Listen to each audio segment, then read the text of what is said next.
Hello, hello, hello. Welcome in, everyone, right here. Fantasy Life on Sirius XM Fantasy Sports Radio. You know the drill by now. Kendall, Valenzuela, Adam Ronis with you for the next couple of hours, breaking down everything you need to know before the playoffs begin this week. And of course, breaking down all the news you need to be up to date on, especially all of the coaching firings, hirings, everything that goes around here. Adam, how you doing? How's it going? How's your Tuesday? So far, so good. There we go. Yeah. Didn't have any coffee yet, but after the show. I don't know how you can do that. I would get tired. You would? I can't do that. You'd fall asleep? No. Yeah. Well, it is almost bedtime for you, so makes sense. It's 7 a.m. We just got it going. Oh, whatever. I went to bed at like 8:30 last night. It was That is surprising. That never happens. It's surprising. See, it's something you need to do though. 8:30 will never happen. I'm supposed to go to sleep 10? then in the middle of NBA games? 10 No, PM. there's games that start at 10. Actually, we have an 11 p.m. Eastern game tonight. Tonight? Yeah. Like it starts at 11? Yes. Why? Why do they do that? They've been doing this on Tuesday nights. There's no way that East Coast people, though, regular people with a regular sleep schedule like that. I'm doubling down that people do not like that. That's insane. That's so late. Yeah, I'll be watching it. Well, we know that we had no concerns that you were gonna be watching it or not. But yeah, we've got a great show today again, Tuesday here. So we're gonna break down all of the coaching news because there's been a few here, and of course start previewing that playoff push. And so I think the one that we have to start with here was that we were mentioning yesterday. Coaches that might be on the hot seat that we might see, have to move on. And one of those coaches was Jonathan Gannon. And now it's official, Adam. Jonathan Gannon, right after we said goodbye yesterday, we got the announcement that Jonathan Gannon for the Arizona Cardinals was fired. So it was 3 seasons, no playoff appearances. I think that I was a little bit surprised on this one because it looked like everyone was buddy on Sunday. They were giving each other hugs, the GM, the owner, Michael Bidwell. So yeah, it's done for Jonathan Gannon. I think there's a lot of questions that we have to sit back and look through with the Arizona Cardinals because it was an odd season. Like there was such a difference between when we were talking about them for fantasy because we were, happy with Jacoby Brissett. We were happy if you had Michael Wilson, Marvin Harrison Jr. was injured most of the season. Trey McBride was a fantastic pick for you. And then Kyler Murray was hurt most of the time too. So 3 seasons, Cardinals went 15-36 under Gannon. Like I said, no playoff appearances there. And they've got a big offseason of just question marks of especially what they're going to do with Kyler Murray because inconsistent quarterback play, not that many games, 5 games he played because of that foot injury and everything else going on over there. Yeah, they just, especially defensively too, they were terrible. 30th in points per game allowed, 31st in third down percentage, yards per game, 28th. So they were terrible in the division. So there was just no improvements, and they were bad the entire season. Jacoby Brissett did come in and give them some decent quarterback play, but it did not translate into wins. So there was a lot of things wrong here and a lot of injuries too that did not help. And then the whole Kyler Murray situation didn't make things good either. So yeah, it was a pretty bad run here for Gannon over 3 seasons. Yeah, just not good. I think we could expect it. I think a lot of people were it just feels like an organizational failure for Arizona. It just feels sometimes we get coaches fired and we say, nah, okay, like it makes sense that someone had to go, someone had to kind of fall on the sword because of the lack of playoff appearances, because of the lack of wins. But at some point you have to like step back, Adam. It feels like for some of these organizations, and I think Arizona is one of them, where you just say, even a head coach firing doesn't feel like it's going to change the outlook, change the outcome of this team. And maybe it does. Maybe that gives them a few more wins, but it feels more internal, right? It feels more up at an organizational level when we're talking about, ownership and the team president and everything else like that. So we'll see who they end up hiring. But again, big decisions this offseason because, like I said, Kyler Murray only played 5 games because of the foot injury. So I looked through his contract. He's guaranteed $36.8 million next season and another $19.5 in 2027. That's base salary. So that becomes guaranteed in March if he's still on the roster. And of course, by then a new coaching staff's going to be in place. We're going to get those. We get those pretty quickly as the month unfolds, because they just want to get those guys in there, open the door, and get started on a new season. But that's going to be a big one for Kyler Murray if he's on the move. If a head coach comes in and says, "No, I can salvage this and make the relationship better," I'm curious what they're going to do. It doesn't feel like he's going to be back, but I know. again, so many things can change. But yeah, you look at a lot of these teams and why they consistently don't perform well and are changing their coaches. It stems from up top. And that's why we see these same teams be bad year after year. And they're always looking for a new coach, GM, and they're always picking towards the top of the draft. It's the organization. Yeah, it is. And it doesn't, like, I think it helps fans a little bit, right? They say, okay, well, at least Gannon's out of there. But for a lot of these, it just feels, even like the Browns, Stefanski moving on, you say, okay, fine. But really, who's the biggest problem in that building? It's probably, like you said, at the very top. So which is such a bad cycle too, Adam. Like you just have to try and get out of the cycle. And I know that's difficult. Like, we're going to talk about the Cincinnati Bengals, but they're keeping everyone. And that's more of it feels like more of a money thing than anything else, where they don't spend that much. We've seen that before. They would just rather go back in. At least on the offensive side, they still looked good, even with Joe Burrow's injury coming back. That's gonna be kept in place. But yeah, it just feels like an organizational thing where it's just a rinse and repeat kind of situation. And then you look back after in 2027, this time next year, we'll say, yeah, that didn't work out, and you all look around and wonder why, but you kind of know why. Yeah, with the Disappointing. Bengals, I mean, you have Joe Burrow and you can't get to the playoffs 3 years in a row. I know he's had I some know. injuries, but I mean, come on. You're given one of the top quarterbacks in the NFL and 3 straight years with no postseason. So yeah, Zac Taylor's returning as not only is Taylor returning as the Bengals head coach, but there's going to be no coaching change, like no changes in Cincinnati. It looks like yet. Maybe they change their mind on that, because we've talked about how bad the defense was, and Taylor, when we look at his record as a whole, 52-63-1 in 7 seasons as the head coach of the Bengals. The team has made the playoffs twice since he was hired, advanced to the AFC title game both times, and then they went to the Super Bowl. That was back in 2021, lost to the Rams, and then they also lost to the Chiefs in the conference championship. So yeah, this one I was trying to look through. I was trying to read anything positive on this. I didn't find much, Adam. Besides the idea of keeping Taylor would mean blowing up the offense, which does look good. Defensively, they don't look good, and bringing in some unforced uncertainty into one of the good things the Bengals have going for them, which is their offense. But again, that can't get them to the playoffs. So really, I see no silver lining in this one. Besides the team just they're not run by, Walmart and like the Broncos have. They don't spend money, and we kind of know that. Yeah, that's the biggest issue. They are very cheap. We know that. We've seen the way that they run the organization, and they're not the type of team that wants to let a coach go early, pay that salary, and then add another coach. So that's really the reason why I think this is happening and why they're keeping Taylor there. At least offensively for us in fantasy, like, okay, hey, like that's where we kind of differ from when we talk about regular NFL terms. The defense, we can say all the things about it, right? They allowed more points than any season in franchise history. They were the worst defense in the history of the NFL by DVOA through 11 weeks, but we still look at that team and we say, well, we're going to play everyone we can against them in 2026. Feels the same way. And offensively, like I said, once Joe Burrow was able to come back, I mean, it still looked good. You were still able to play Jamar Chase. T. Higgins, when he was back out there as well, healthy, he performs. They both perform as two of the best wide receivers in the NFL. So we'll still have Joe Burrow. Just how mad is he going to be that he's just not protected again for another season? I don't know. Or maybe they actually make the right changes, but that feels like that's not going to happen. Yeah, from a fantasy perspective, we're fine with this. We actually like this setup. We like that bad defense because that was part of Yeah. when you were predicting Cincinnati this year, you said, okay, the defense looks bad, which means the offense is going to have to either play from behind or go back and forth and put up a lot of points. And that's what they did. Obviously, the Burrow injury early in the year hurt, but Jamar Chase still put up numbers. T. Higgins, Chase Brown had a big year.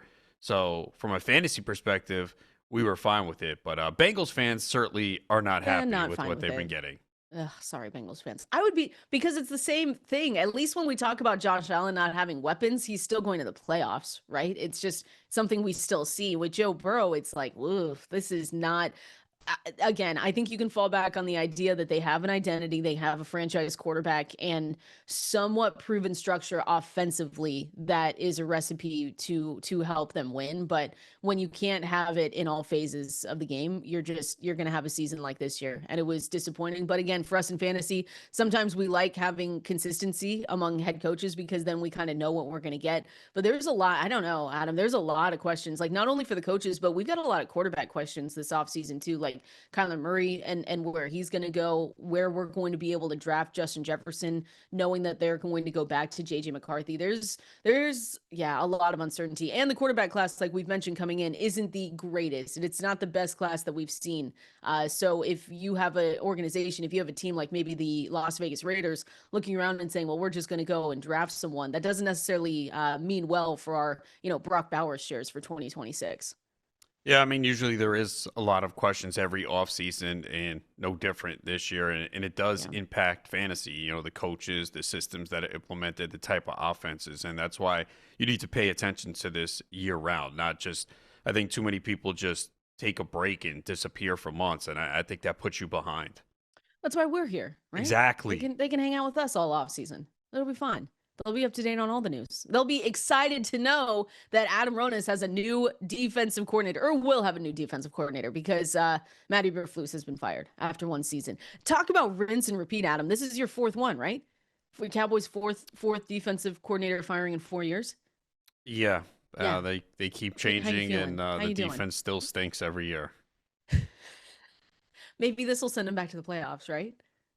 This is it. Who knows? I This is mean, the look, one. it's just disappointing just because the offense was so good this year and the Yeah. defense was so bad. I mean, they had a period where it looked like they were starting to get a little bit better, but then it was right back to just getting offenses marching up and down the field, blown assignments, players wide open. It was really bad. I mean, look, of course, Eberflus is going to take the fall here. Not that he was good, but they also didn't have the personnel. To No. to have a solid defense. But yeah, it was pretty bad. I mean, they They they yeah. couldn't stop anyone. They gave up 30.1 points per game. Yeah. That's the most of they finished 30th in yards allowed per game at 377, and they didn't really create turnovers or like get to the quarterback consistently. It was bad. But again, for us in fantasy, we loved it because we could say play everyone going up against Dallas. Oh yeah, I That's the mean, best they were part. a team that you were picking on, whether it was fantasy, player props. You knew that the Cowboys were just going to give up production, whether it was to the quarterback, running backs, receivers, and it helped the offense. Obviously, the offense put up points, and that's the most disappointing aspect. They Yeah. wasted a really good offense because the defense could not do anything. So they have a lot to do on the defensive side of the football. It's not just as simple as bringing in a coordinator. They really need to upgrade the personnel. Oh, for sure. I mean, again, 30th in turnovers created, 27th in sacks, and that's honestly despite acquiring Quinnen Williams this year as well. So, of course, Michael Parsons was the big thing. I kind of forgot about that until I was reviewing, doing some review on some of these teams, Adam, and I was like, oh yeah, that did happen this year. That was crazy, but that's despite acquiring him at the trade deadline. So yeah, a lot of questions, but offense. Well, and I guess for you or for Dallas, a lot of questions offensively too, because you've got George Pickens in that was a 1 year deal that he came in with, and same with Javonte Williams. I don't know what they're going to do on that side, but no matter what, Dak Prescott was still someone that every single year it feels like, Adam, we talk about him going just a little bit too late in drafts, and this one felt like the same thing. I remember you talking about it all the time, saying if you're going to wait, we always mention Drake May as a quarterback to wait on, but it just felt like Dak Prescott continues to be in that same just kind of in the same range of drafts every single year, where you just say this feels a little bit too late, I'm going to go with it. And if you did it this year, you were pretty happy with the returns. Yeah, he doesn't run, so I think that's part of it. People are searching for those quarterbacks that give you production on the ground. But you knew Dak was going to be in a situation this year where he would pass a lot. And again, the addition of Pickens was massive. I think some Yeah. people underrated that. They didn't. I was talking about it in the preseason about how I couldn't believe Pickens was going as late as he was. He started to move up as we got closer to draft season. But I will say this about the Cowboys defense. All you need to know is this. Russell Wilson passed for 450 yards on them, and Justin Fields threw for 282 yards. I don't know if Fields combined for 282 in any of his other games this year. It's not good. We could just say that. But for fantasy, again, loved it. So I know you were not happy with it throughout the year, but were you happy with just the overall? No, I know you weren't happy with the season because it's going to be you and you're going to say no because you want to go to the playoffs. But overall, I feel like they outperformed kind of a lot of people's expectations, to be totally honest with you. Well, in terms of record. No? I don't think so. I think it was a real disappointing season because especially since they gave you a little hope after beating Philly and Kansas City. That's right. And then they faced Detroit, and then that's it. It's over. So, and also because of the nature of the NFL right now, where it's kind of wide open. Like if you could have just found a way to get in the playoffs. I mean, again, with this defense, they weren't going to do anything. They allowed 511 points this year. I mean, that is just insane. Yeah, it's bad. So we'll see another defensive coordinator come in, and maybe this fifth time, yeah, Fifth time's a charm. Isn't that what they say? Yeah, that's totally the saying. It's no different. Then we'll soon be at 10th year's a charm. I can't believe we're already at 5 in 5 years. I think that's the crazier part, but they'll figure it out or they won't. And we'll be back here a year later saying the same thing. I see one question over here on X at Valenzuela 17 at Adam Ronis over there. If you've got questions or just comments on the playoffs, anything that we're talking about today. Michael Wilson since we were just talking about the Arizona Cardinals and Jonathan Gannon being fired as their head coach. The question here is Michael Wilson being a sell high candidate in dynasty formats. Like this is a good question too, because Michael Wilson had an uncharacteristically stellar season, I should say. Like he just had a great stretch. It was in games without Marvin Harrison Jr. So it does feel like this would be the time to sell Michael Wilson high, especially if you think that Marvin Harrison Jr. comes back. He has a better season. Maybe Kyler Murray is on the move. I would be selling him right now if I was a Michael Wilson manager in Dynasty. I would too. I mean, a lot of things went right for him with Harrison being out, Jacoby Brissett coming in as quarterback and looking for him. And we've seen it. When Harrison has been on the field, he has not put up the same numbers. So this might be the highest value you can get on him. And I liked Michael Wilson coming out of college. So I was happy to see him do this this season, even though it was not on any of my teams. I wasn't able to get him anywhere.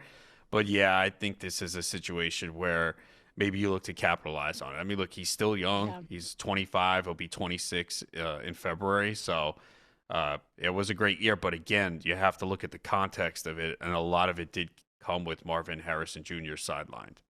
Yeah, so without him, you get 13, without Marvin Harrison Jr., I should say, for Michael Wilson, you get 13.6 targets, 9.2 catches, and 119.6 yards on average. And then with him, you get 4.6 targets, 2.8 catches, 34 yards, and 7 total touchdowns. So there's a drastic difference. And I think, too, the quarterback situation that we just mentioned, like, we don't know if Kyler Murray's coming back. When Kyler Murray was in there, it wasn't good. Jacoby Brissett, for us in fantasy, was a good asset. In real life, they did not win games because of him. Like, he was not helping lead them to victories. But I will say from week 6 on, a huge difference is when Jacoby Brissett came in, no quarterback threw more passes per game. So you had a lot of opportunities there as well. So I think that like everything, Marvin Harrison Jr. coupled with the idea that they're probably going to have a different looking quarterback room next year makes me believe that this is the perfect time to sell. If someone in your dynasty league is a little bit higher than you on him, then you can definitely get that move done. We've got more news to break down here. DK Metcalf looks like he's going to be good to go back for the Steelers for that playoff push. We're going to talk about that and more key questions that's going to shape 2026 fantasy drafts here coming up next. As always, appreciate everyone hanging out with us here. Kendall, Valenzuela, Adam Ronis with you. Fantasy Life on Sirius XM Fantasy Sports Radio, getting you ready, getting glimpses of the 2026 fantasy football season. People are like, please, we can't do this just yet. No, it's never too early, Adam, to get ready for that. The coaching news, the coaching carousels, everything that you need to know. You have to be up to date on all that stuff. It's important. We'll get you ready. Then you can draft the day after the Super Bowl, just like Peter Over said. Yeah, hey, some people are sick like that and just want to keep drafting all year round. More power to you. Do it. I'm not going to discourage it, but yeah, it is important to stay up to date on everything. I mean, the more preparation you put in, obviously, the better results you get.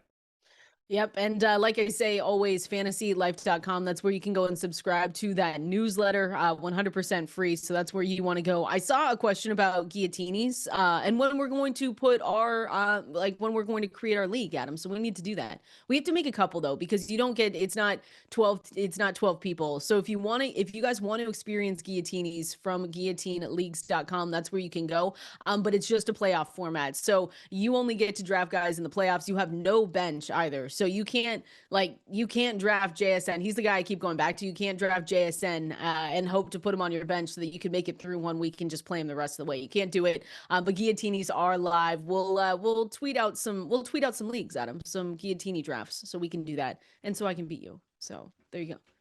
You can try. I mean, you're probably going to take all Seahawks since you're biased. And I think get one team I should have at least 2 on there just to see if I could, if I get Josh Allen, right? And then I get JSN, you think I could survive? Maybe. Oh, so that's what you're hoping, is that Josh Allen can put up a huge number this week to offset the 0 from JSN? 1,000%. Like one player can carry you past. You just have to get past this first week. And then you have, your Seahawks players and your Broncos, but I don't think anyone's going to stash any RJ Harvey. I don't know. We'll talk through. I doubt it. You never know. But we'll talk through guillotines here later in the show, go through some playoff strategy. But I wanted to start here with just key questions. There was big questions always going into an offseason, but key questions that are going to shape 2026 fantasy football drafts, not NFL drafts. So that's later on in a couple of months here, but just big questions that we have to see how they unfold to see where people will be landing in 2026 drafts. So since we were just talking about Dallas finishing up that conversation with George Pickens and Javonte Williams, I think the big question there is, will Dallas re-sign them? George Pickens had a great year. We already saw that. He was someone that you drafted a ton of, Adam, and it wasn't even close. Every single draft you were trying to walk away with him. Javonte Williams was probably the best value in fantasy drafts as well. If you were able to pick him up, he finished as the RB13. George Pickens I saw finish as the wide receiver 6 in fantasy points per game. Both unrestricted free agents this summer. I know that Jerry Jones, he can tell us all he wants, which he has. He has expressed interest in re-signing them. But those were 2, especially in fantasy, big pieces of that. Not only that offense, but a lot of good fantasy teams as well had them on their squad. So it'll be interesting to see if they're going to be able to pay George Pickens, maybe tag him. Same with Javonte Williams. They're going into 2026. Yeah, Pickens, again, had a massive year. And, there was that period towards the end where it looked like he wasn't giving 100%. I think that's always the thing in the back of your mind that you're worried about, is if you pay this guy, what is going to be the focus? Is he going to take plays off? Is he going to be lackadaisical? Clearly, he was on his best behavior this season and put up huge numbers. We know the talent is there. He seemed to like it in Dallas, and he just makes the offense much better. I mean, that's what they were lacking, someone opposite CeeDee Lamb. So it sounds like, from everything you're seeing, that they're going to find a way to get a deal done or at least use the franchise tag on him. Yeah. And, obviously his price is going to go way up in drafts next season. He will not be a value like he was this year. Where was he going? Fifth round? Generally the 5th. Yeah, maybe some people took him in the 4th. But yeah, 5th, maybe even 6th round in June, early. July. And then he started to move up. I think people started to realize this clearly was the best situation he's ever been in, the best quarterback he's played with. And yeah, he was the number 1 in Pittsburgh. And he was the 2, but there was a period where he kind of was the 1 with Lamb out. And even with Lamb coming back, he still, he was right there with Lamb. In points per game, Pickens was actually a little bit better. Yeah, I think it's just a question if Dallas wants two top paid wide receivers, right? We went through this exact same thing with the Bengals last Yeah, year or a couple years look at ago. their defense, and that's the problem is Yeah. that when you pay and you're paying your quarterback too, so that's the hmm only issue is that what are you going to have left on the defensive side of the football? Obviously, they're going to draft probably heavy on the hmm defensive side, but yeah, it's tough because you know how good the offense is with Pickens, and you want to keep that going. Yeah, it's gonna be big. I was looking at just some of the projected contracts from Spot Rack, and it seems like it's around like a 4 year like $124 million. Like it's a lot of money. So that's why it feels like the franchise tag for the Cowboys might be the right move. But again, they might look at this situation and just say we can't spend that money right now on these offensive players. Two top paid receivers, like you said, a top paid quarterback as well. So if he's on the move, though, he still would be someone that I think, depending on where he goes, and if there was a really clear quarterback situation, that we would still continue to draft as a top receiver, right? I mean, if I saw him, of course, we've got the articles. These are all speculations, but like if he went to, like, I don't know, Baltimore, the Kansas City Chiefs are always one that we say, hey, maybe they need a receiver. The other ones, though, that he could end up at, like Tennessee, probably needs an upgrade for Cam Ward. We wouldn't necessarily love that. Wouldn't be what feels like it wouldn't be the same return, but maybe Cam Ward takes a step up in year two. The Commanders obviously need to get a lot younger and just need to get a little bit better because that was probably one of the more disappointing overall team performances this year, right? Based on where we drafted some of these guys. Not necessarily expensive. The running backs, they got there with Ja'Cory Krosky Merritt, Terry McLaurin. I know you and I stayed away from, but it was pretty disappointing because of the injuries with their quarterback and everything else going on with Jaden Daniels. Yeah, look, Pickens could be a good fit on a lot of teams. Yeah. So hopefully he stays with Dallas because if he does, then he'll be a high draft pick once again. It won't be a value though this year because my guess is No, if it's he not. if he stays with Dallas, I think he's going to go in the second or third round. Yeah, I was just gonna say third with CeeDee Lamb slightly ahead, Yeah, slightly being the first round. you really you cannot say that a second round pick is not crazy for him unless you're just again worried about okay he gets paid and now the motivation is gone. And we've seen that with some players. It happens when We you get have, that big money yeah. that you just check out a little bit. You don't compare to a contract year like this year. But again, he was sixth in points per game in PPR formats. I mean, he had a really good year. Ugh, I hope he doesn't do that. I don't think. Well, you know me. I'll be the optimistic one. I don't think he's going to do that. I think the change in scenery obviously helped a lot, and like you said, he was playing for a big contract. So yeah, we'll have to see. Will you won't crash out though if he leaves, or will you be pretty sad? Like, will we have to do a whole No, segment on I just mean, you? look, Okay. I don't really go, I don't get crazy with them anymore because my expectations are just so low. So I don't I really, feel like that makes sense. I mean, but again, I'd like to see him stay because again, the offense was good with him. Yeah, no, it's true. I think another big question too is Las Vegas getting Ashton Jeanty any help. Like, if you had to pick right now, if we were sitting here, he'll probably go middle to the back half of round two. Yeah, he will. I don't think he'll ever, unless it's like really early drafts and people just aren't in yet. I don't think we'll ever see him in the third round. But I think that's the biggest question here because his ADP, he was RB6 going into this season. And of course, that was big expectations. And I think, here's the thing, Adam, I think obviously the talent is there. I think everything that we looked at with him was fair in our assessment of his talent, of his profile as him as a player in Las Vegas. But the offensive line was historically bad, and you've got Pete Carroll out of there now. So the big question, I don't think it's a question of Ashton Jeanty at all. I think it's a question of the just the offensive line and how much better they can get in one off season, and will it be enough to push him back up into the first round? Yeah, probably not the first round at this point. You have to hope that they can improve the offensive line. I mean, he was getting hit constantly as soon as he touched the football. And with Yeah. all that said, he still was 16th in points per game in PPR formats this year. Again, not impressive, but considering the state of this offense, he had 10 total touchdowns. So, Mhm. 5 rushing, 5 receiving. He was used in the passing game. The talent is certainly there, and I don't think this season the stats were reflective of Jeanty, and it just happened to be on a team that should not have taken a running back where they did. Yeah. I mean, we talk about it all the time that, and we've seen it over recent years. You don't see running backs go that early. It has to be for a team where that's like the last piece. That's the missing piece to kind of put you over the top. That was not the case with Vegas. So, No. yeah, I did not draft him anywhere this year. I think I took him maybe in best ball. I did not get him in redraft. Again, the price was very high, but the offensive line was just so bad. And, 3.7 yards per carry for him. If it improves slightly, I think you'll see better numbers. The volume is going to be there. He got over 300 touches. And again, heavily involved in the pass game. So, Yeah. got to upgrade that offensive line, though, for Jeanty to pop. Ugh, and any kind of upgrade, and the thing is that they need a lot. It's not just offensive line, right? They're probably going in looking at Fernando Mendoza as the number 1 pick in the draft as their quarterback for the future.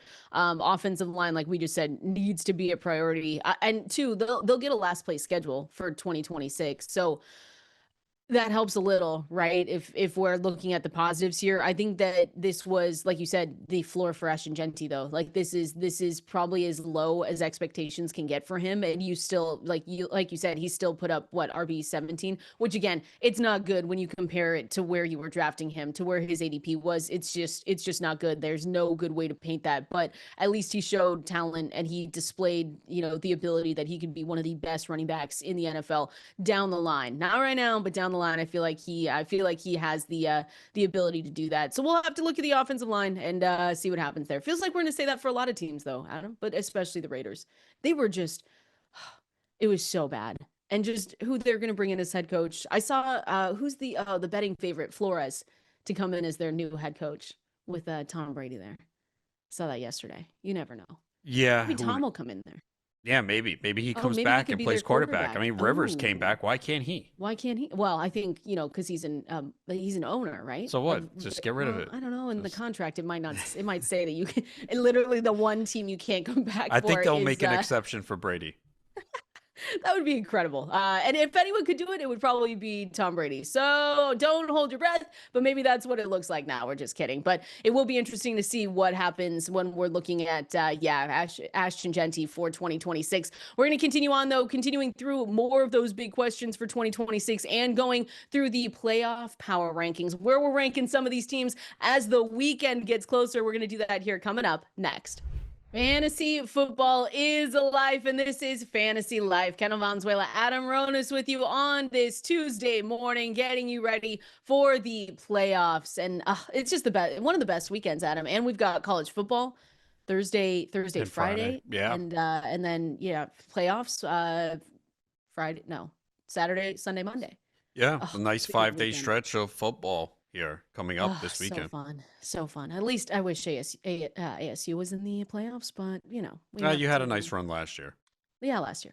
Full 365 days ago. Best game I've ever seen in person. It was sad, but it was the Peach Bowl. Oh, it was the best time. Vibes were immaculate, Adam. I have to tell you.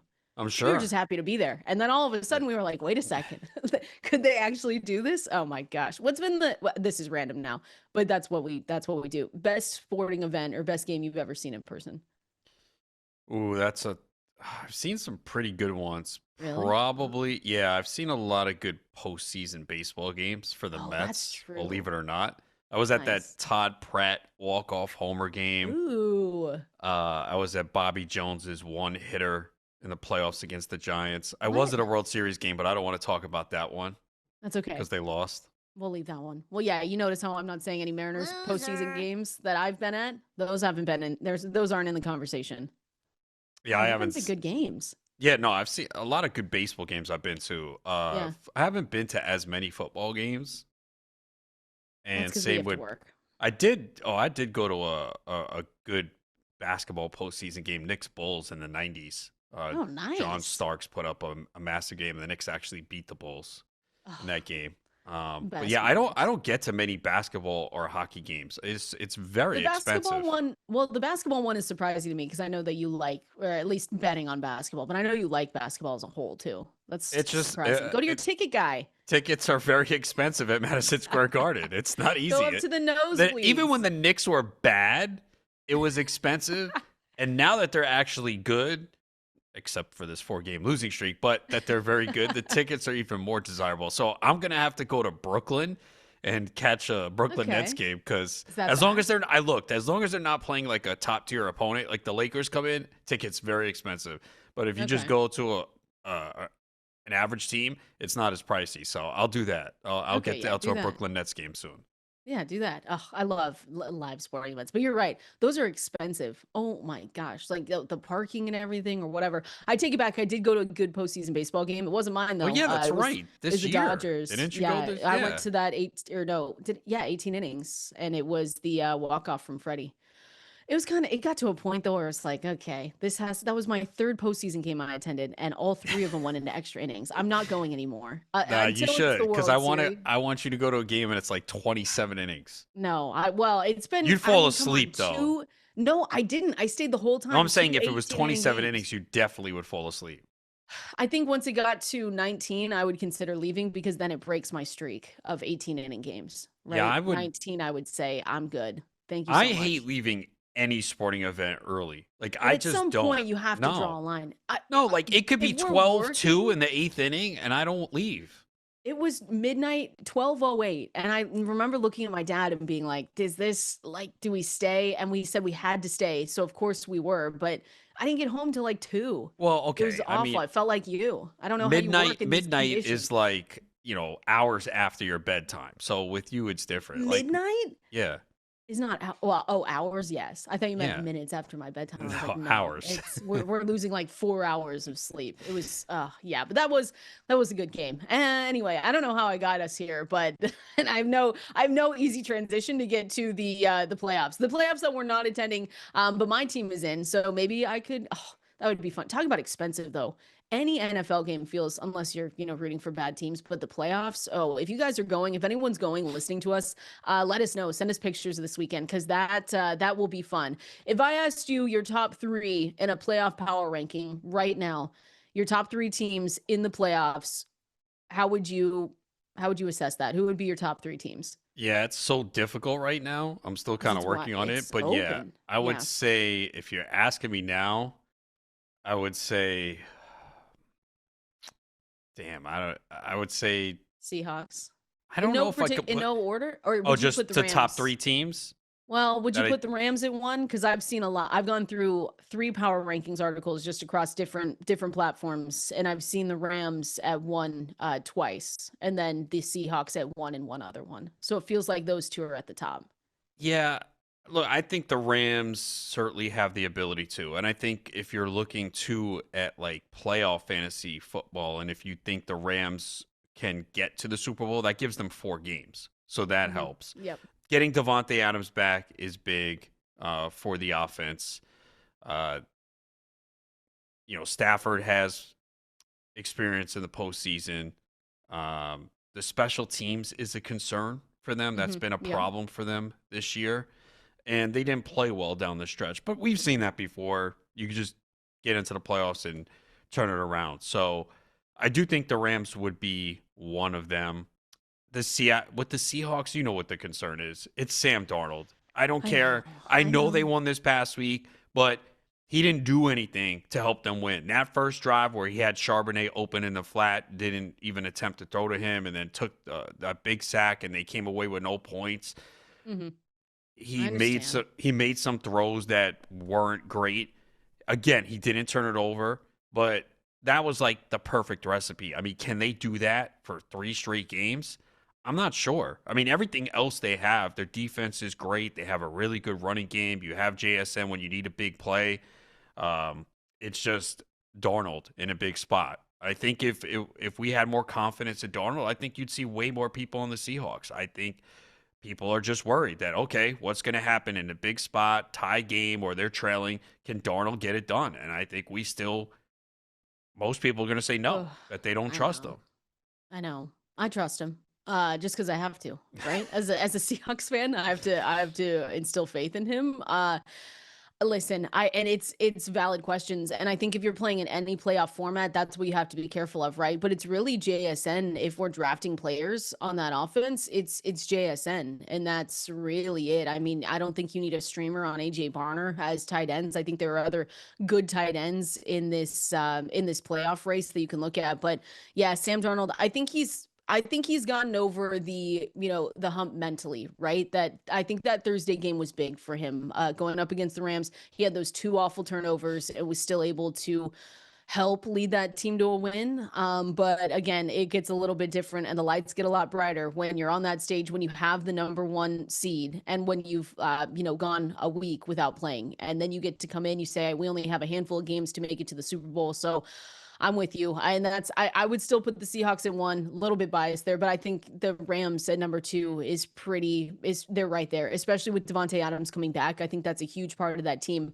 that was missing over that stretch where they started to lose a little bit. They lost, to the Seahawks and that Panthers game. Like, I think that's a big reason why they're going to be able to come back in and strong. And there's a lot of yellow, red flags on all these teams, right? That's what we're looking at. And that's why this postseason is going to be so fun to watch, is because we've got questions on Sam Darnold, special teams with the Rams. The San Francisco 49ers defense is bad. Carolina's just maybe bad in general. Like, there's just so many red flags on there's a red flag on every single team that we can pick at. And I think that's what's going to make it the most fun. I want to keep going through some of these just playoff power rankings and see which teams we have in the middle, which teams could be a dark horse to make a run. And then, of course, the teams at the very bottom. We're going to break it down here coming up next.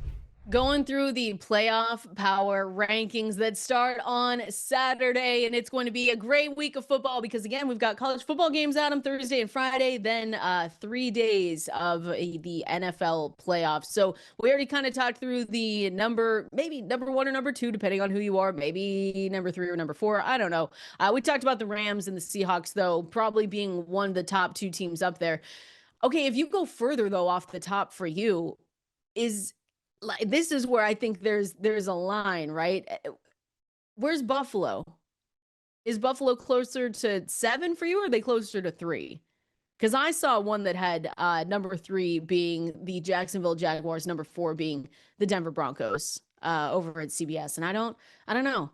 It feels like Jacksonville, I'm ready to get hurt with them because I know they're the fun, trendy team, but doesn't that feel wrong? Doesn't it feel like they could be in for maybe a little bit of a turnaround here? Yeah, I mean, look, the key for them obviously is getting past this Buffalo game. I think if they do that, then I think they have a legit shot to come out of the AFC. They are playing great football right now. The offense is clicking, and Trevor Lawrence is playing his best football. And if you go look at what they've done, I mean, they have beaten some good teams. We talk about schedule a lot. Oh, they haven't really beaten anyone. I mean, Jacksonville has done this against some legitimate teams and good defenses. They went into Denver and put up 34 points. You just don't really see that happen a lot.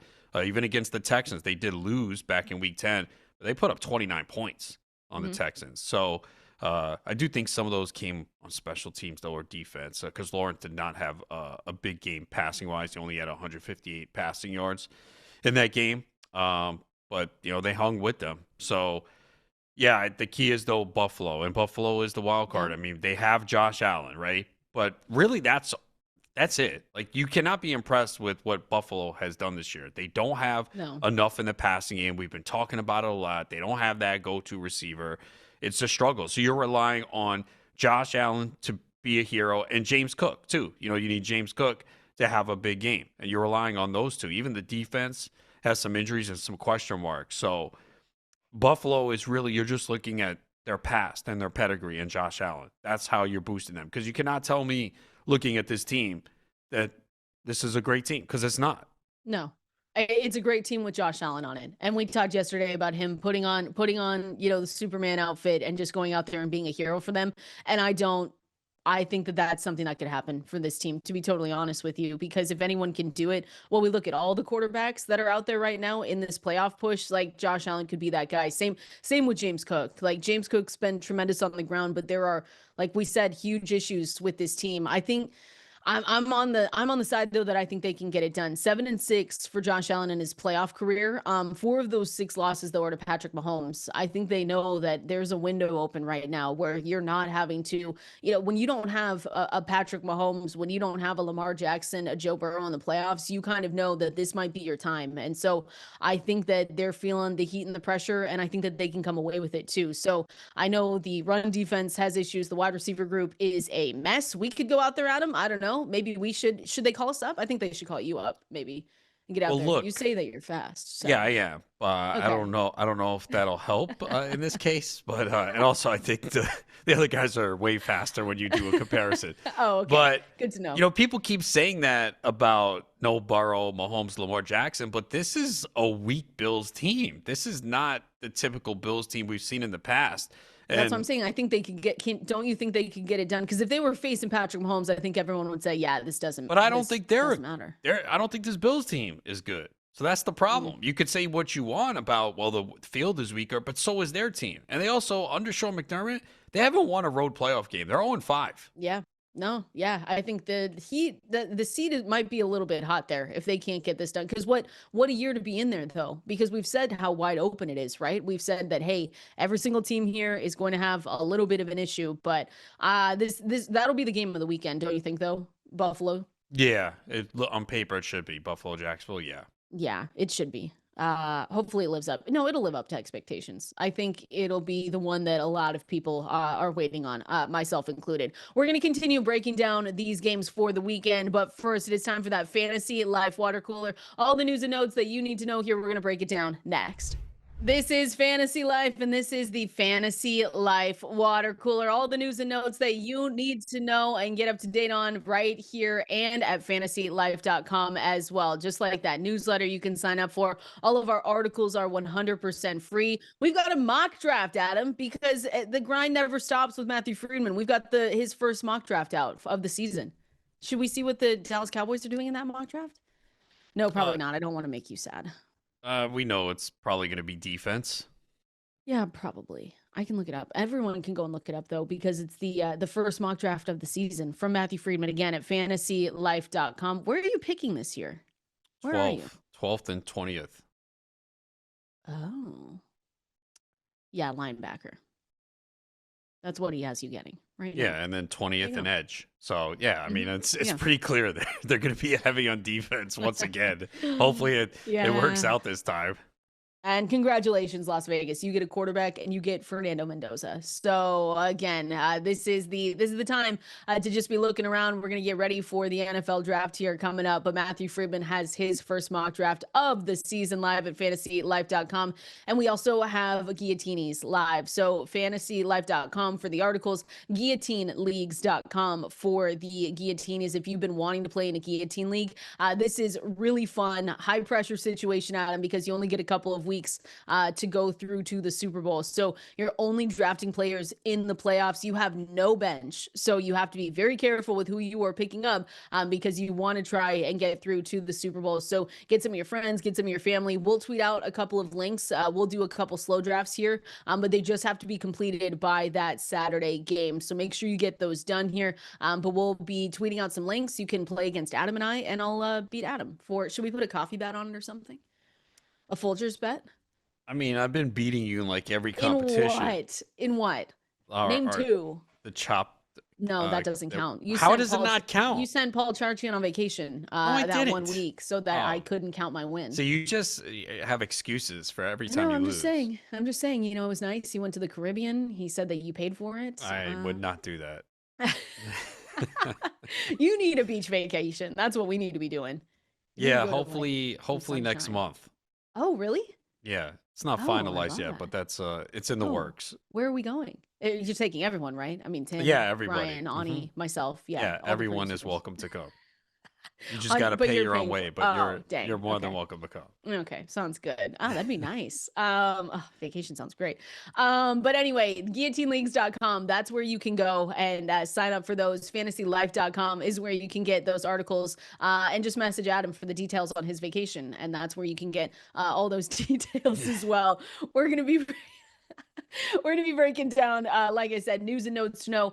We started off the show, so just kind of wanted to recap the Arizona and some of the firings here. There's been a lot, but the Arizona Cardinals did fire Jonathan Gannon right after we were done with the show yesterday. So that's after 3 seasons, no playoff appearances. And so that was a big one. And then the Cowboys also fired their defensive coordinator, Matt Eberflus, after 1 season, another one and done season for their defensive coordinators. So they're going to be looking at someone else there. They gave up, 30.1 points per game, which was the most in the NFL. They finished 30th in yards allowed per game at 377. So for us in fantasy, we were okay with it because we would just say, start everyone that you can. And then, sorry, Bengals fans, nothing's changing. Zac Taylor's coming back as your head coach in 2026. I try to believe that that's going to be a good thing here, but at least for us, again, offensively, Adam, with those Bengals, we know what we get, and those will still be very expensive picks in drafts for 2026.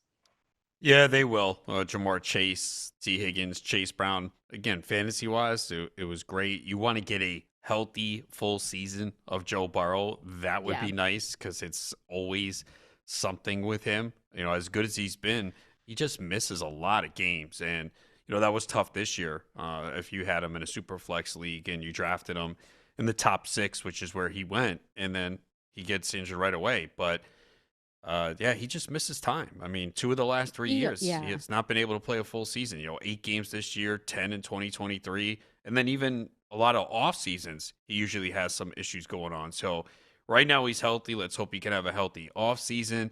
You want him to be happy as well. He made some of those comments during the season that were a little, alarming. But well, look, when he's been on the field, he's been productive, but you want to get a full season out of him, and hopefully he doesn't have any more of these injuries. So.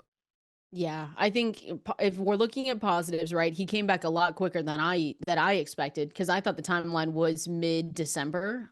So getting him back as early as we did, I think that was nice to get those games under his belt as well. So he's not going into the 2026 season like totally out of it in games played. And so, but you said it. I mean, he has to try and stay healthy. I think 2020 was one of the completely healthy-ish seasons, and then 2024. So those are probably, and even 2020, it was the ACL. So it was tough. 2024, you had the early season calf strain, or that was the training camp, whatever it was. So he just needs to not only stay healthy, but just make sure that Joe Burrow's happy, and get him some just protect him so he doesn't have to run for his life. I think that's really what's going to help there. He's got T. Higgins, he's got Jamar Chase, so we'll see what they do to add in the offseason as well. I don't know, Adam, it just made me think, yesterday I was thinking about this, of the lack of, and this is not a Joe Burrow conversation, obviously, but we had so many questions this year too about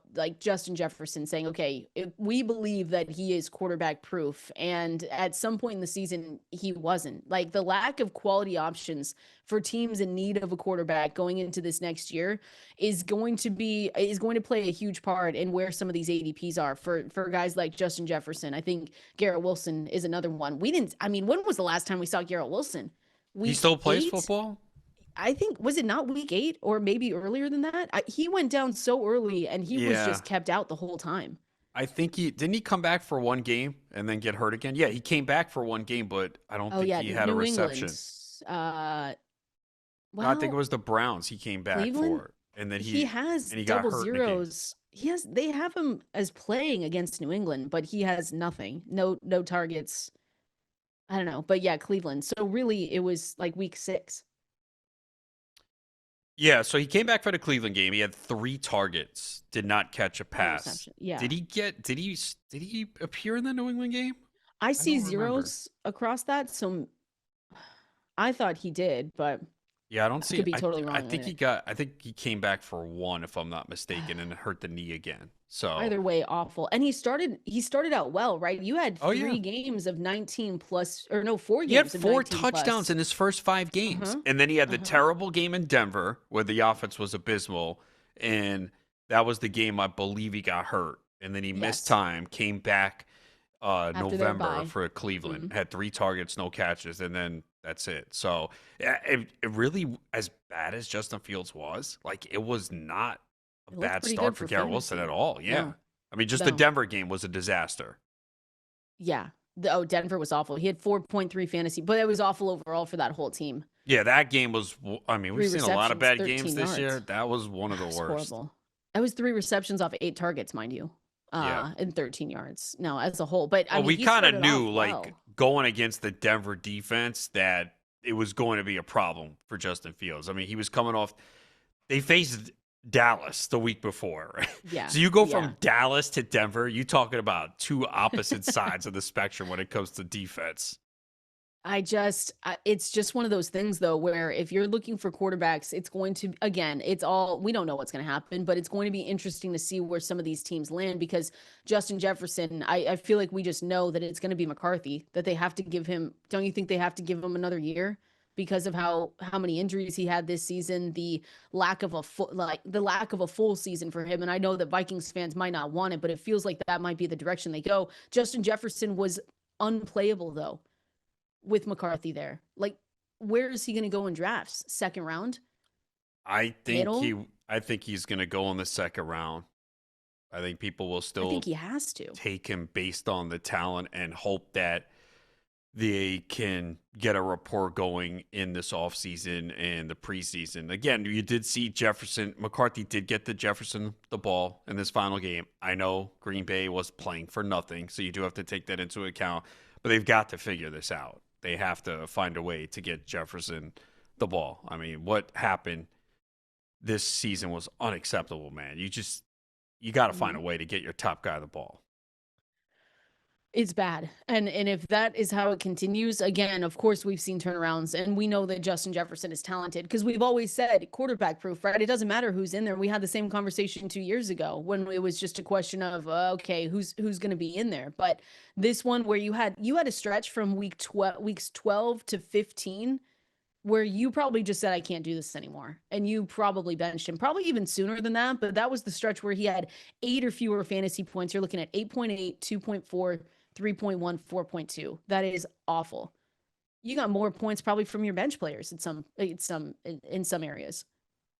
Yeah, it's true. We talked about it every week. After the first couple weeks, it's like, all right, where are we ranking Jefferson this week? Can we start him? And the conversation continued, and he just kind of fell down the rankings, and eventually was like in that 20 to 25 range, which we would have never expected before the season. So, because there was a little talk though of there were some people saying you couldn't take Jefferson mid first round because of McCarthy. And then others were like, well, look at what he has done with every single quarterback that has been in Minnesota under O'Connell. It didn't matter. He was always producing. So people figured, all right, well, even if McCarthy's not great, Jefferson will still find a way to put up fantasy numbers. And we finally found one quarterback where Jefferson just did not have that synergy with, and the numbers were not good for Jefferson this year. So, but yeah, he'll move down though. But I don't see him falling past the second round.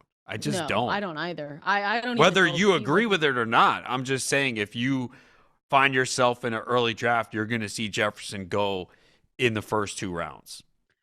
Oh, yes. I think it'll be hard for people to let him pass the 1-2 turn, to be honest with you, just because of the potential and just because he is an elite wide receiver. Like, no matter what, we have to just still recognize that that's an elite receiver and it was a bad quarterback. And we'll have to watch training camps and hear the coach speak with O'Connell, because you know that he's going to be coming back thirsty to prove that he is that quarterback whisperer that really everyone tagged him as. So, and it's the same questions though for not only that team, but like Garrett Wilson again. What is that team going to look like? You've got again Fernando Mendoza is probably the top quarterback projected as the number 1 overall pick, but you still like the Colts are in a weird situation where you think that they might re-sign Daniel Jones, but he went down with an injury pretty late. The Falcons are in a situation where again Michael Penix could be the answer, but they're going through changes as well. So the Dolphins bench Tua Tagovailoa, you have at least right now a really good Jalen Waddle still, it feels like, and the Arizona Cardinals, who probably a lot of people are off Marvin Harrison Jr. He's not going to be going in the top 2, but you have Trey McBride out there, and you have to think to yourself, well, where's his value going to be? He's obviously going to be the top quarterback to to get in 2026, but there's a lot of quarterback questions. The Browns are awful. Again, the Jets, there's just always a quarterback question with good fantasy players on those teams where we have to sit back and say, how is this going to affect them? And that's the fun part, I think. Yeah, McBride is tricky too, because I think you're going to see him go late first round, early second round. And let's not forget, he was very good with Kyler Murray, but he did not find the end zone at all. And then all of a sudden, Jacoby Brissett comes in, and now McBride is scoring touchdowns. So it's always risky or tough. It's a tough build to take a tight end early, first, second round, right? I know it was beyond his control, but you found that out with Brock Bowers this year, right? If you took him, that was disappointing. He got hurt. He tried to play through the knee injury, suffered for 3 games. They said, all right, we'll shut him down. He comes back. He has a massive game where he scored 3 touchdowns. And then the rest of the way, it was, mediocre. So paying for McBride seems like it's going to be awfully tough to do, especially since we don't know what the quarterback situation is going to be. Because we saw with Murray, he wasn't scoring touchdowns. And with Brissett, all of a sudden, he went off. And he dominated the competition this year from a fantasy perspective. But I don't think I could spend a late first, early second on him. No, I can't. It's always tough. I feel like you never do that though, really. No, I did it years ago, but that was back with Gronkowski, Jimmy Graham, like a little then. Different. I think it's really difficult to do. Well, especially because we always somewhat find value in some of those later tight ends anyway, right? There's always, I don't know, Adam, the tight end landscape is always bad. And you volatile. Can say you still have to find the right guy. Like it's easy. Yeah. It's always at the end of the year, it's always easy to go, well, you could have had this guy and you had that guy. Okay, but did you do it? Did you spend the money? Like this year, okay, Kyle Pitts was one of them. I'm guessing a lot of people drafted Pitts and dropped him. Probably. Right? Because most of the year was bad. Yeah, for the most part. I mean, he just really went off weeks, 13 to 16. When it mattered most. Right. I mean, Ferguson was a good value early, but he dropped off. Fannin obviously was very good. He was probably off the waiver wire. I know we talked about him in the preseason. I wrote him up. I had him in my rankings as just deep sleeper, but it didn't look like he was going to have a role initially. So you had to hop on early to get him. Fannin, yeah. I actually added him in one of my leagues because I had Kittle. So Kittle went down. So I added Fannin and someone else. I think I added Fannin and Juwan Johnson. I wound up cutting Fannin because I was like, well, Kittle's going to come back. Obviously, I wish I would have kept him because I could have at least flexed him. He was really good. I mean, Goddard he was a good value, but we can't count on that again. It was all touchdown heavy. Touchdowns.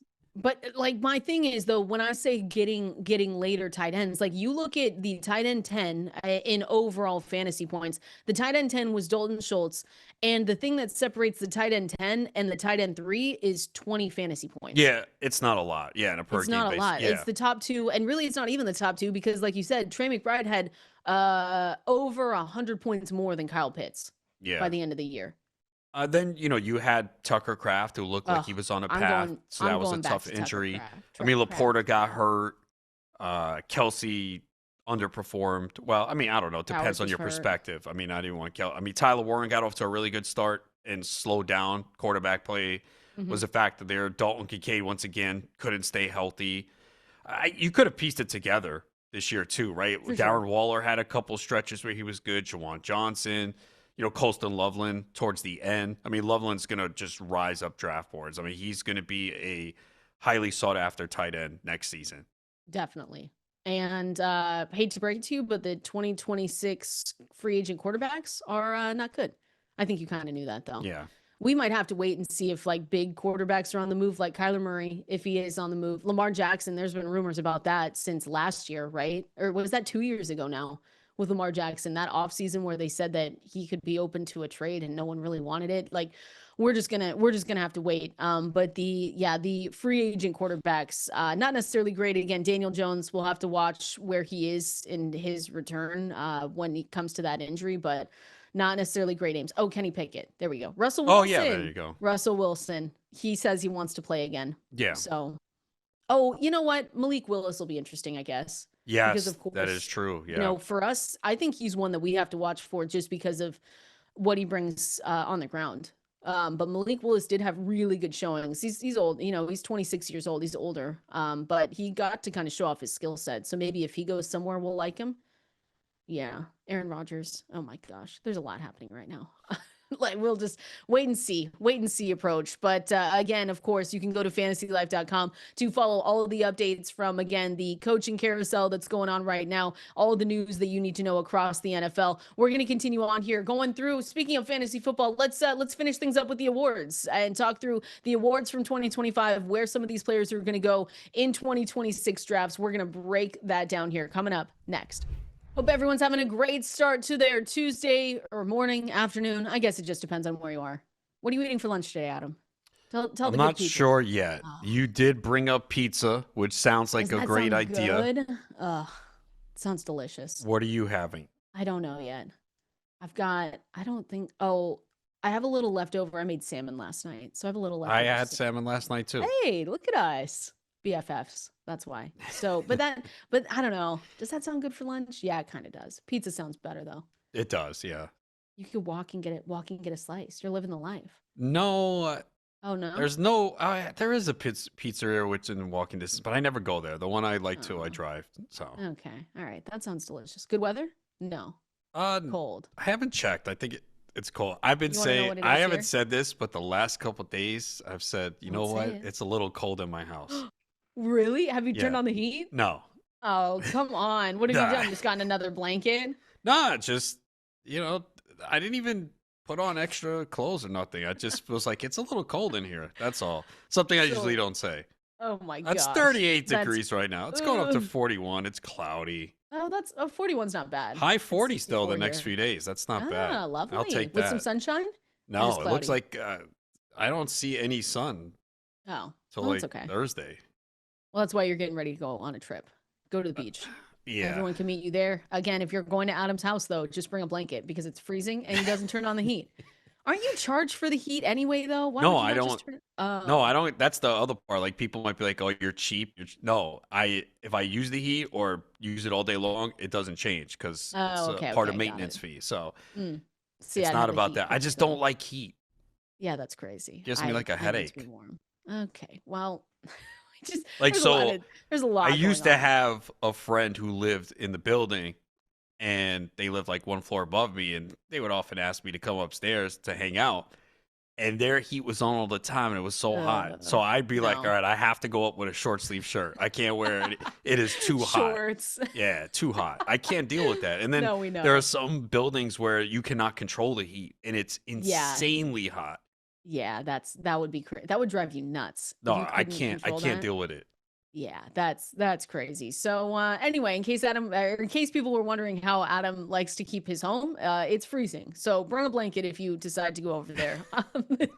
Again, no easy transition here, so I'm just gonna go straight into the fantasy awards and where we have some of these. Oh, here, someone that was hot all season long. There you go. That was easy. McCaffrey. It was a layup. I was like, come on. Why didn't you jump in then? Well, because you're the professional and I'm having you're the do your job. Come on, you could have said it. So someone that was hot all season long, CMC. I know we talked about him yesterday, probably being the overall fantasy MVP. If you drafted him wherever you did in the first round, maybe you got him at the turn. If you were drafting later, though, you definitely didn't. But injury questions, not a concern. He started a career high 17 games and just scored the 12th most fantasy points of any other player in history at 416. So he looked amazing. I think other ones that we've mentioned before, but I think Puka Nacua and Jackson Smith and Jigba have to be up there in the conversations as well as just MVPs for your fantasy season. They were on a lot of winning squads.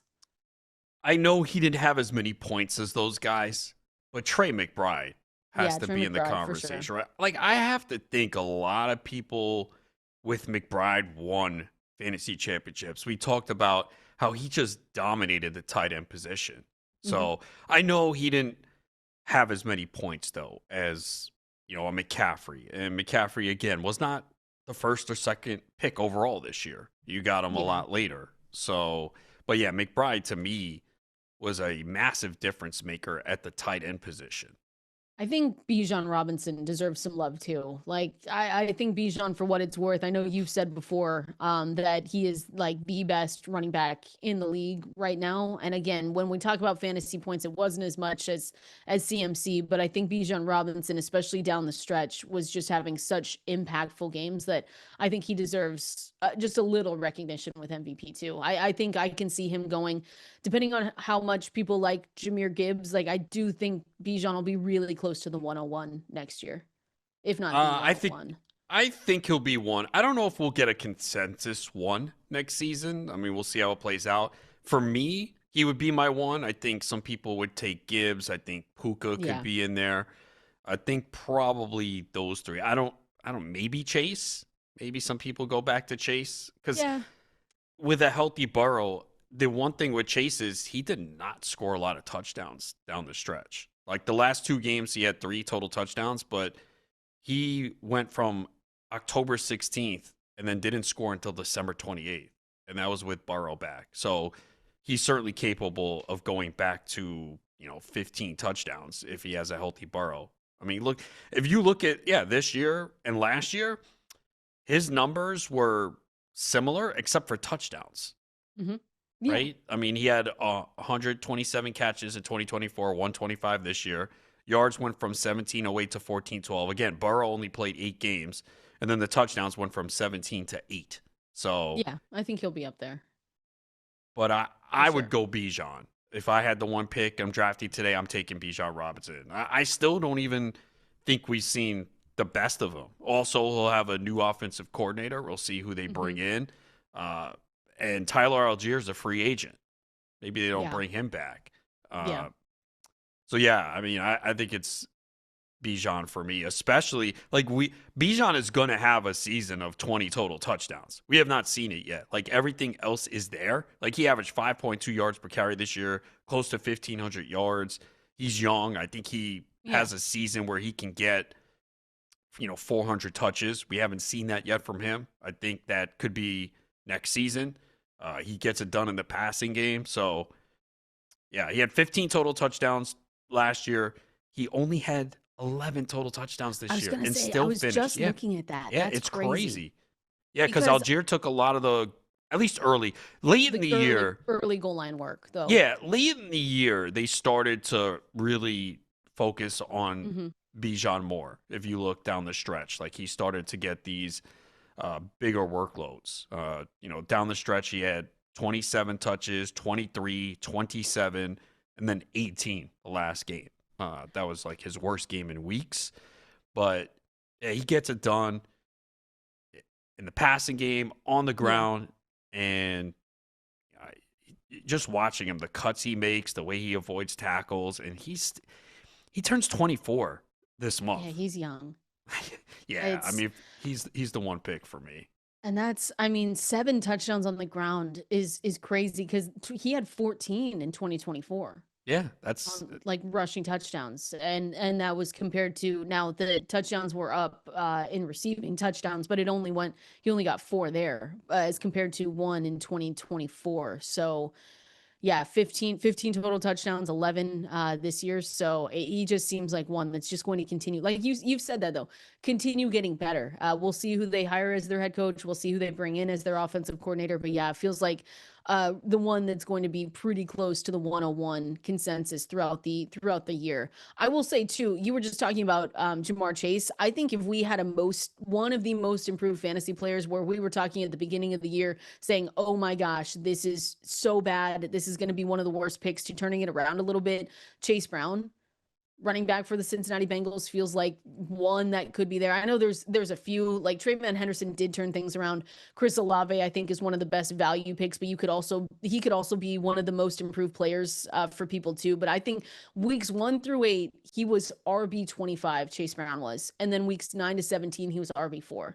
So the turnaround was fantastic. You might have had an uphill battle if he was someone maybe holding you back at the beginning.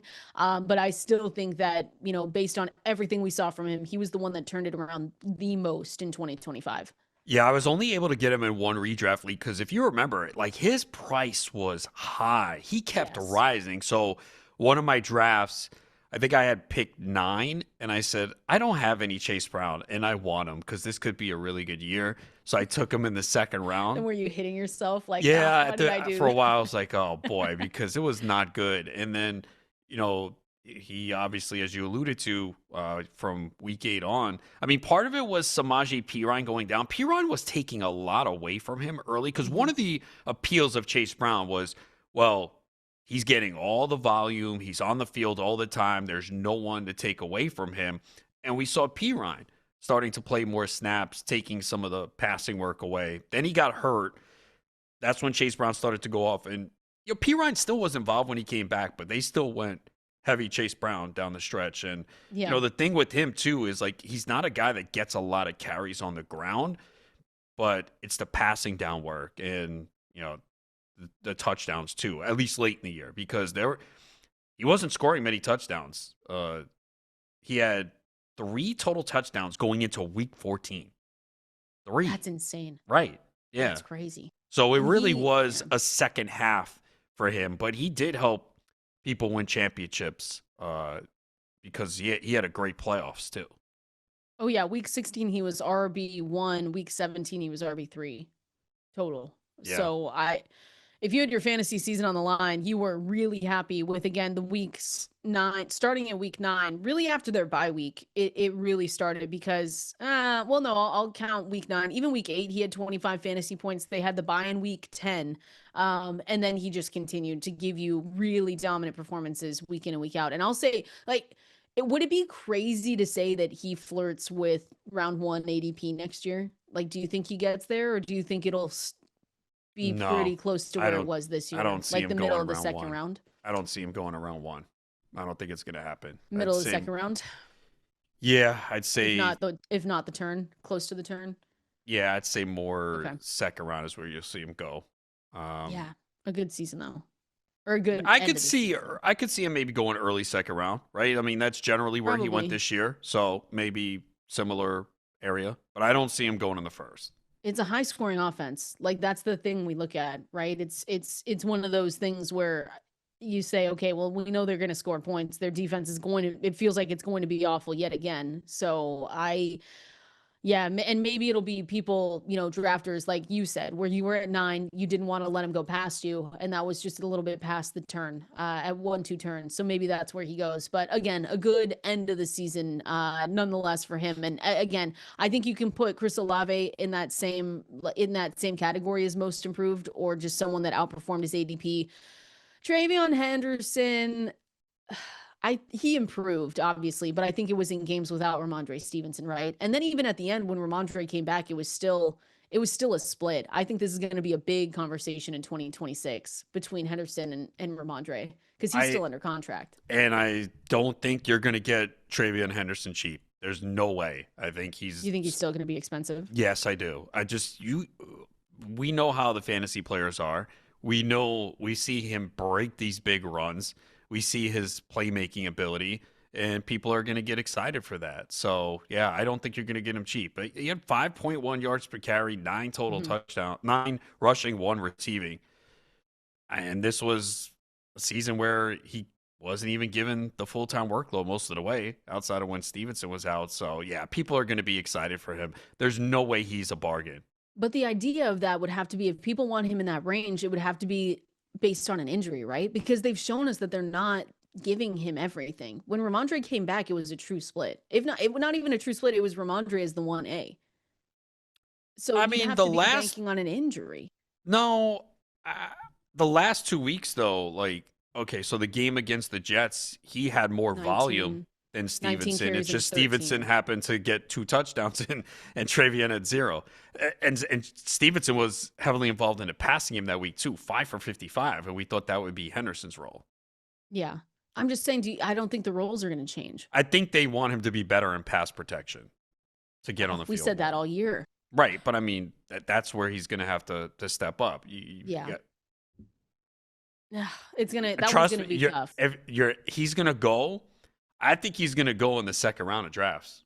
What? Yes, you will see. I can't pay that. Are you going to pay that? Probably not at this point, but he's going to go in the second or third round. Think about it, okay? He came in as a rookie, and where did he go this year? 4th round? He started to move up to 3. He's not going to get cheaper. No, he's not. Because people are going to say, okay, that was his rookie year. They slow played him. Now they're going to unleash him in year 2. Oh, my gosh. You're not. I'm telling you, he's not going to be cheap. He's going to go in the 2nd round.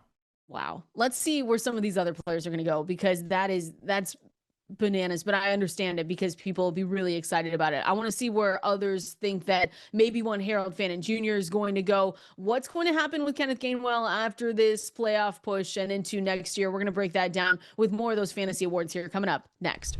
If you call yourself a sports fan, you got to have Xfinity. All the games all in one place. Here is what you get when you watch sports with Xfinity. You get that sports zone. So that's every pro football game and over 1,000 college games, highlights and alerts all in one place. You also get that multi-view. So that means you can be in up to 4 stadiums at once. Xfinity Fan View allows you to get those live scores, odds, and stats all personalized to you and the teams that you love. And you also get the enhanced 4K and that voice remote where you can just say football. Imagine all your football all in one place. Easy. Learn more at xfinity.com. Restrictions apply. New residential customers only. Taxes and fees extra and subject to change. Great vibes. Vibes are immaculate over here at Fantasy Life on Sirius XM Fantasy Sports Radio. Vibes are always immaculate at our website as well, fantasylife.com. Again, a reminder that Guillotenies are live as well. GuilloteneLeagues.com is where you can go get some of your friends and do basically a guillotine playoff push here. So you go and you make sure to draft players in the playoffs, and that's basically what you get. You draft those guys, you don't get a bench. So hopefully you're able to make it through. Adam's not going to make it through with me in our leagues, but it's going to be fine. We'll tweet those out after the show too. We'll get a couple Guilloteenie drafts in. What? Already talking that trash. Well, yeah, that's how you make it fun, right? Well, it's not going to be fun for you when you get eliminated quickly. It wouldn't be fun. You're going to take so many Seahawks. Complain about it too. You're going to take so many Seahawks, take those zeros, and then be gone. Maybe I should just do that in one draft anyway, just to give them good vibes, right? Yes. Just take JSN, take Kenneth Walker. Yeah, do that. So this way you get chopped and I'll pick up JSN next week. There you go. That's all you need to do. But again, guilloteneleagues.com. That's where you can go and check those out. And we're going to be breaking down here in a little bit just some ways that you can win those, just the best practices that you want to go through when you're looking at the playoff strategy for Guillotenies as well. Wanted to finish up with just the rest of the fantasy season and the breakdown, because then we really wipe the slate clean and go into 2026. Rookie of the year, do you have one? Would it be Harold Fannin Jr. for the Browns? Like from a fantasy perspective, right? Fantasy, yeah. Because it's not Tedero. I know it looks. Is Tedero McMillan the favorite then? Tyler Shuck didn't do enough. Yeah, I think McMillan is the favorite when I last checked. I figured when I was watching that game, because it feels like he did just enough to get that. Yeah, I know. But from a fantasy perspective, maybe Harold Fannin. Ashton Jeanty wasn't good. I don't think it's Jackson Dart. Could Jackson Dart be in the conversation? Yeah, you can make a case for him. It would be Cam Scatterboo if he stayed healthy. I stand on that. Yeah? You think he would have been? I think I'm going to push his ADP into the 4th round next year. Fourth round? If you see a Cam Scatterboo in the 4th, just know it was me. Yeah. I can see him going. I can see him in the 6th. I think he might go. People are excited for him. Yeah, I think he might go kind of early. He did look good when he was out there. He really did show flashes of the exact thing that we wanted to see from a rookie running back going in there playing against Tyrone Tracy Jr. Right? We said, okay, if he gets the volume, he runs hard and he's always going to be out there. And I think what the expectations that I really looked at with him that kind of blew my mind a little bit was his connection with Jackson Dart looked special. So again, he's coming off a bad injury. You hope that he's able to get back to that level. But for what we saw, at least for the short amount of time that he was in there, he did look really good. Yeah, it was tough with the rookies this year because either they were missing time due to injury or there was inconsistency where they started slowly and then started to get work late in the season, like RJ Harvey.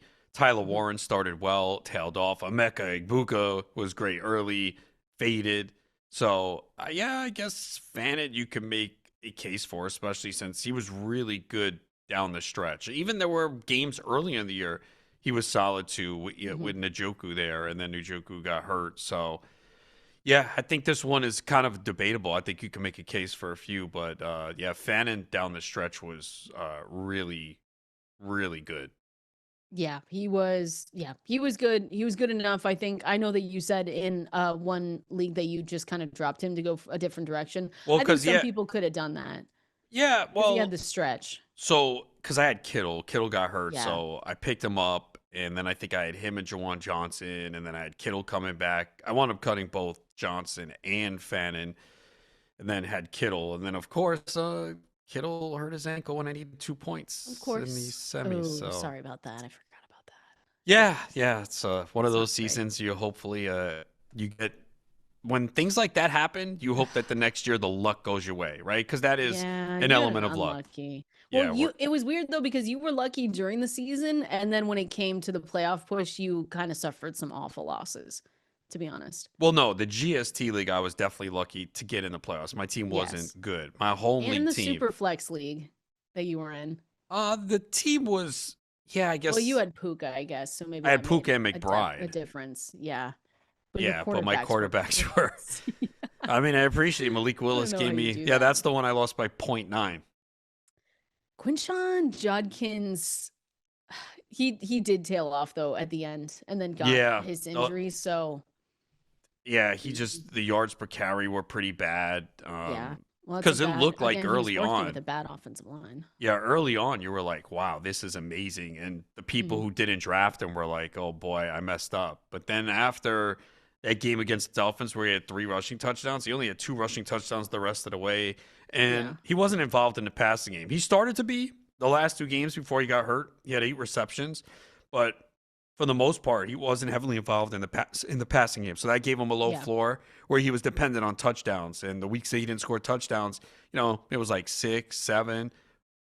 It wasn't good. So, Yeah. but the talent is absolutely there. So if they can improve the offensive line, they had a lot of injuries there too. Yeah, he definitely looks like he's going to be a really good back. And those 2 touchdowns were in one game. So he scored the 3 touchdowns against Miami, and then the 2 that came later, the only 2 after their bye, was against Las Vegas. So again, he went down with an injury, was placed on IR for the final 2 weeks of the season. We'll see where his recovery is going into 2026. But yeah, that could be an interesting pickup next year as well. We're going to finish things off with the strategy guide for Guillotinies. Again, guillotineleagues.com to go and join those Guillotine League drafts for the playoffs, not the fantasy playoffs. Those are over. For the playoffs across the NFL. We're going to break down some strategies here coming up next. This is Fantasy Life right here, and we are breaking down your playoff strategy for Guillotinies. Again, you can find those at guillotineleagues.com. And if you've never played in a Guillotine League, first of all, you should change that, not only going into this playoff run here, but for next season as well. And if you want a little taste of it, you can go to guillotineleagues.com. This is just a playoff format, so you're only drafting players in the playoffs right now. The lineups are 1 quarterback, 2 running backs, 2 wide receivers, 1 tight end, and 2 flex there, Adam. And again, you do not get a bench in this one, so you cannot try and save Jackson Smith and Jigba for later down the line. Lowest scoring team gets chopped each week, so you want to fill your roster, as always, Adam, with reliable players and guys that you can try and get as far through the playoffs as you can with. And I think the other big thing is you have to kind of really set your sights on who you believe can go far in these playoffs too, because that helps a lot. Like you can maybe look at someone from, no, you're really not going to look from someone from Carolina or the Steelers, but you want to try and get those teams right at the top. Like I think Puka Nacua is the 101 in these formats for a lot of reasons, but he plays this week. That's a big one. If JSN was playing this week, I think we'd have the same conversation, but I think Puka Nacua, Christian McCaffrey are probably the 1-2 that people are going to take in these formats right off the top. Yeah, and even if one of those teams gets eliminated, it's not the worst in this scenario because you will be getting free agents from other teams after the week. So, you can bolster your team there. And, yeah, you expect massive performances from Puka and McCaffrey this week. And if they do advance, that's even better for your team. But I think we've talked a lot about guillotine leagues. Maybe some people didn't jump in. This is your opportunity to get a taste of what it's like. It's only 5 teams, but you'll get that rush, that excitement. And and it'll get you ready for next year when it's regular season. Obviously, it's a different beast, different strategy, and it's a longer season where you start with 18 teams. But now's an opportunity to jump in and just get a feel of what it's like. And once you experience it, you're going to be like, "This is so much fun," and then you'll have multiple teams next year.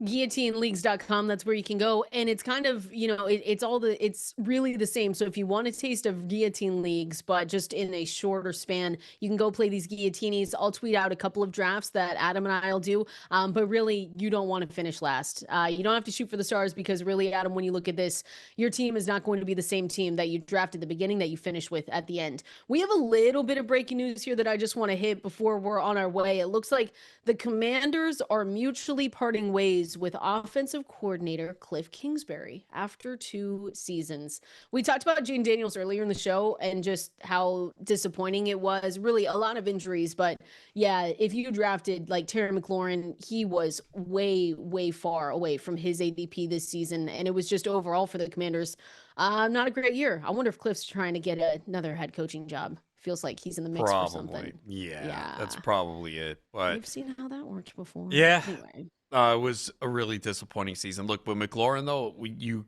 kind of saw it coming, right? The whole contract holdout and not being there. Like, we've seen this many times. You just are more susceptible to injuries. And that's what happened. And we've said in the NFL so many times, like, everyone thought Washington, oh, they're right there. They made the NFC Championship. Now take the next step. And it did not work out. You just fall back and have a real disappointing season.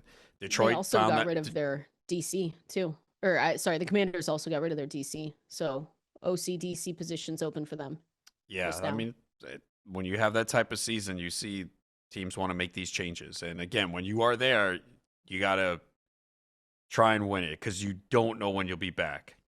Well, and you want a lot of teams, when you have a talent like Jaden Daniels, do it on their rookie contract because then they're going to get expensive and then there's a lot less to spend with once that gets through. So they know they have something there. We'll see what happens with Washington. But again, they've parted ways with Kliff Kingsbury, their offensive coordinator, and now officially have moved on from their defensive coordinator, Joe Witt Jr. as well. We're going to continue breaking everything down here, same time tomorrow. Enjoy your Tuesday, and we will see you then.